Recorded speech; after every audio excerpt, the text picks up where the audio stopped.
snowy Tuesday, but I've got some great motivation for you today on the Hot Zone, so stay tuned. This is the Hot Zone. Engaging with the news in a whole new way, international war correspondent Chuck Holton brings insight into areas of crisis and lets you help those affected. Hey folks, Chuck Holton. It's been a difficult year, and everybody's struggled through the COVID crisis and all of the other crises that have struck this year. We've had to suffer through an election. A lot of people have lost their livelihoods and are really struggling. But I just want to try to put everything into perspective a little bit today. There's a great kind of motivational piece that I found on the Defense Video Imagery Distribution Hub. And this is a public domain piece that was made about a Special Forces officer who didn't let some of the worst things in his life keep him down. And I think after you watch this, your problems probably won't seem quite so big. And if there's anything that I learned from it, it's that how you react to something is a lot more important than what that something actually is. What I mean is, I was reading in Job, the book of Job, and Job makes a really good point about how we should react to bad things that happen in our lives. Instead of asking God, why'd you let this happen? Job says, why would I accept blessing from the Lord and not accept hardship? He had a very good perspective. And when you read about what happened to Job, he lost everything, even his health. His children were killed. And he blessed the Lord and refused to give up on his faith. And so here's another great story about faith under fire and about having the right attitude when things don't really turn out the way you wanted them to. Check it out.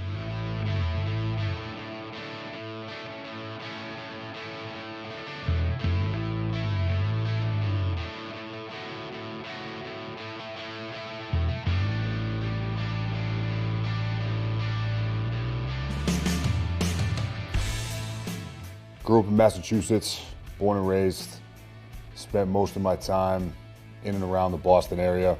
Athletics was actually kind of what anchored me, starting really, really young.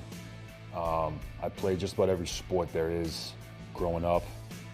I excelled in football, so that kind of became my top go-to. Football was really the driving force in me going to college. Kind of around my sophomore year, maybe, of high school, I really didn't have any kind of direction. Started looking at the military. And I'll never forget growing up as a kid, the Marine Corps commercial, this dude, he's climbing this mountain, gets to the top, he slays this dragon, and he snaps around, he's wearing the Marine Corps dress uniform, and I was like, yeah, I need to be that guy, right? That's me for sure. So I went to the University of Massachusetts at Lowell. I played football there. It was a Division II school. My sophomore year was 9/11.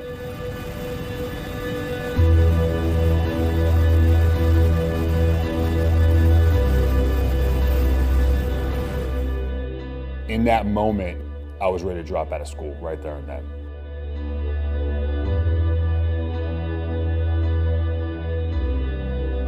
And that was really the nail in the coffin for me, right? I am ready to go right now because I knew we were going to war.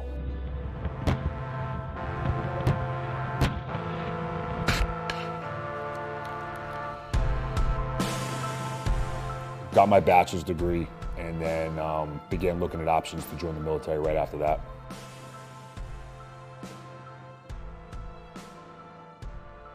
So I graduated the Q course in 2010. Was initially assigned to 3rd Special Forces Group. I was in 18 Bravo, which are the Special Forces weapons sergeants.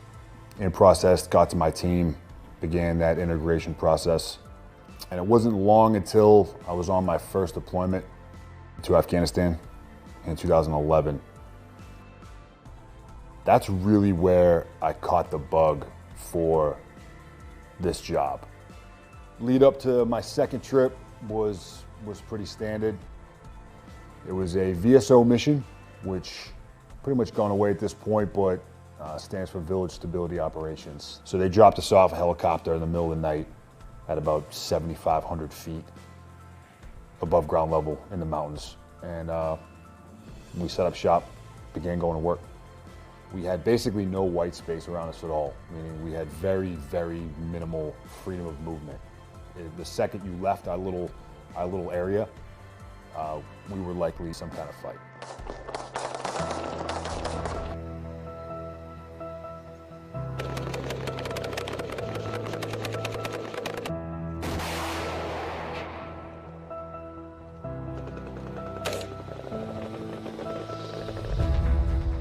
We had basically no white space around us at all, meaning we had very, very minimal freedom of movement. The second you left our little area, we were likely some kind of fight. Medevac.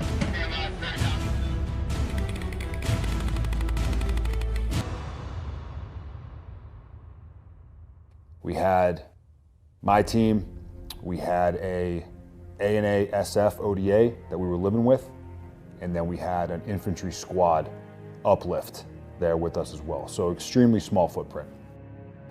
About 2-3 weeks into our deployment, we were driving along, going to check on one of the ALP, Afghan local police, one of their checkpoints, and we were ambushed.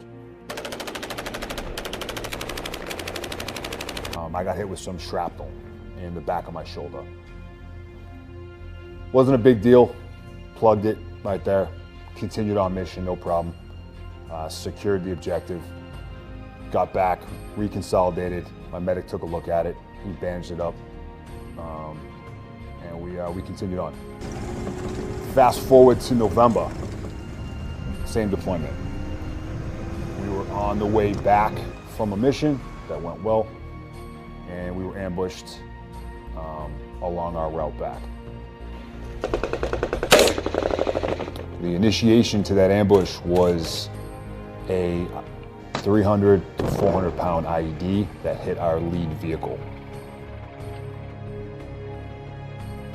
Hear the boom, truck is airborne, and I'm seeing dudes fly through the sky like lawn dots. So I begin maneuvering myself down towards the truck, and I trip and fall. I look back, and it was one of my teammates who was actually the gunner in the turret of that truck. I'm in shock because he's alive. He's completely incoherent, obviously. His leg is snapped in half. I do a quick initial medical assessment of him to see just how bad this really is. And in about a second or two, I start getting engaged. I leave my buddy, which was one of the more difficult decisions I've ever had to make. I engage the enemy. I eliminate that threat, 2 out of the 3 anyway. And third guy takes off running. He's running away from me, and he's shooting at me over his shoulder while he's running away. So I'm maneuvering on him through this apple orchard, and one of his rounds strikes me in the face. It just grazes my cheek. I didn't realize that that's what it was at the time. As I'm maneuvering, all of a sudden, I get knocked on my ass and I'm staring up at the sky. I thought initially that I had run into a tree branch, and that just knocked me over. Turns out it was a round from an AK. So fast forward to March now of 2013. Getting ready to go into a joint mission with ANA, our Afghan National Army. We had our Afghan National Army SF team. We had some Afghan National Police guys there with us, which was nothing new for us.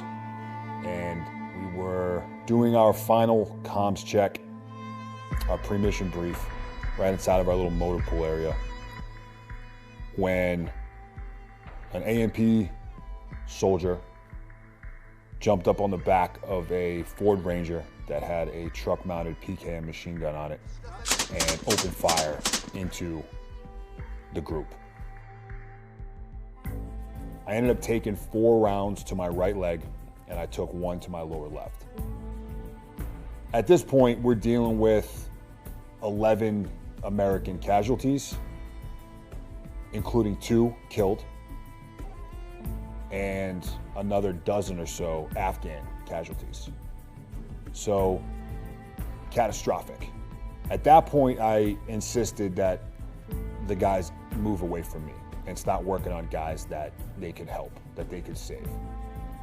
I was completely convinced with certainty that I was dying right there and then. I was completely convinced with certainty that I was dying right there and then. You know, I'm often asked, what is that like? Laying there on the battlefield, bleeding out. I'll never forget the thought in my mind was, man, I taught you how to use that gun, and you just shot me with it.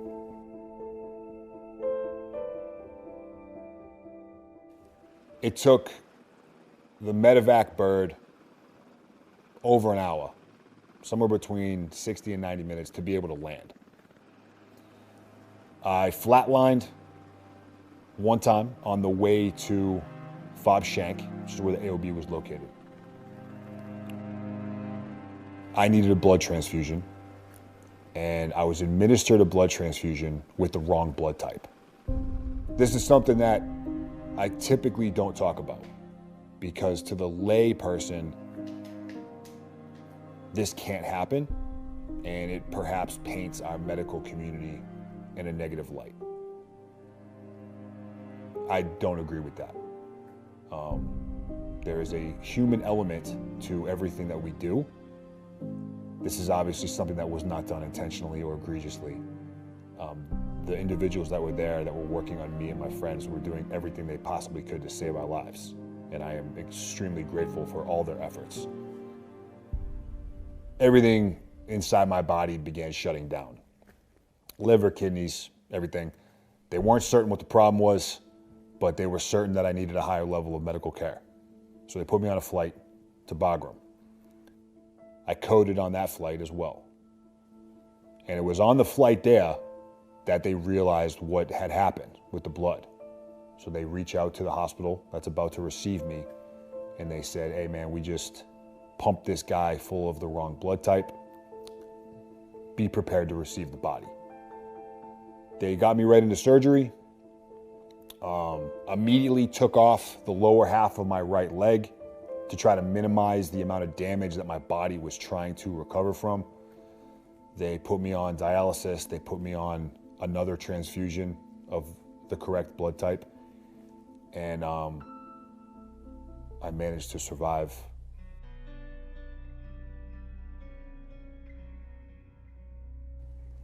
So about once every other day, I was in surgery, and they were just incrementally cutting above the infection, cramming me full of antibiotics, and trying to get the infection under control.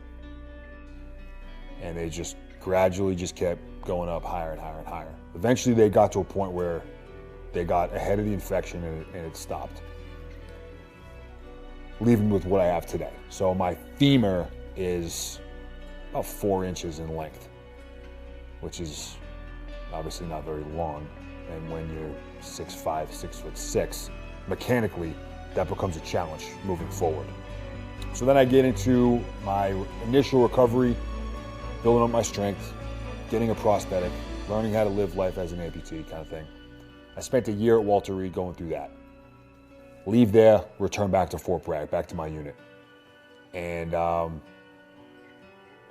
was offered a full medical military retirement, which I wanted nothing to do with, so said no to that.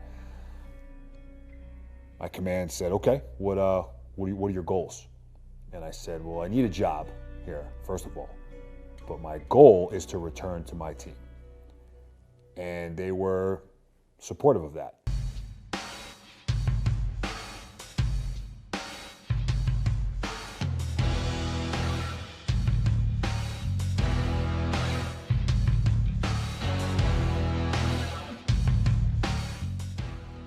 I requested to be assigned on the combatives committee within the advanced skills company of 3rd Group, responsible for teaching special forces soldiers hand-to-hand combat and close quarters combat. So I'm instructing daily, teaching classes and whatnot, and then I'm also now working with the Thor 3 strength and conditioning coaches on more advanced recovery. I approached my training at this point like an insane person. It consumed me completely. I was first thing in the morning, mobility training, flexibility, range of motion stuff. From there to the gym, strength training. From there to work, teaching classes. Train at lunch. Usually we train jiu-jitsu to keep our own internal skills sharp. So I did that for about 8 months. And at that point, I felt like I was ready to take a shot at getting back onto the team.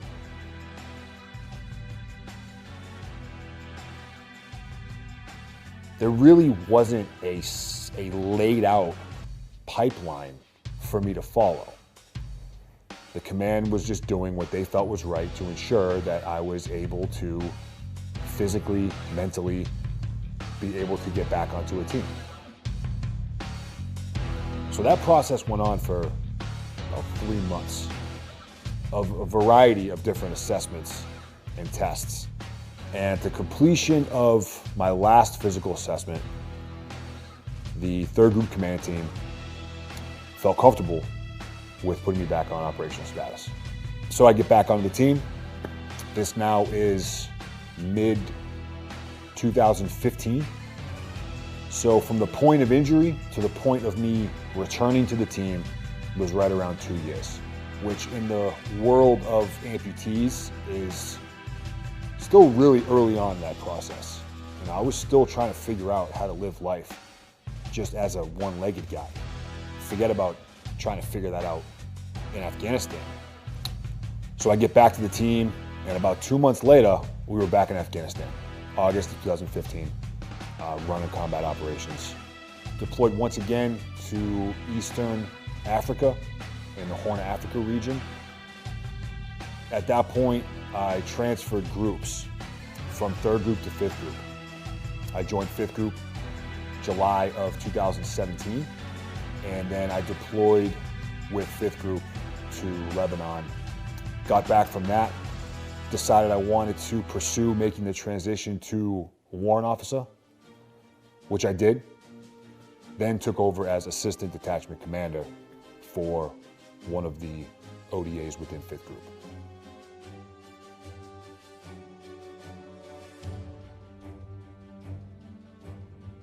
If you love what you do, you never work a day in your life. There are certain days where I feel like I'm working.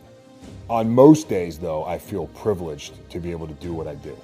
Nobody has the right to be in the United States military. Nobody has the right to be a Green Beret on an ODA. You have to earn all of that.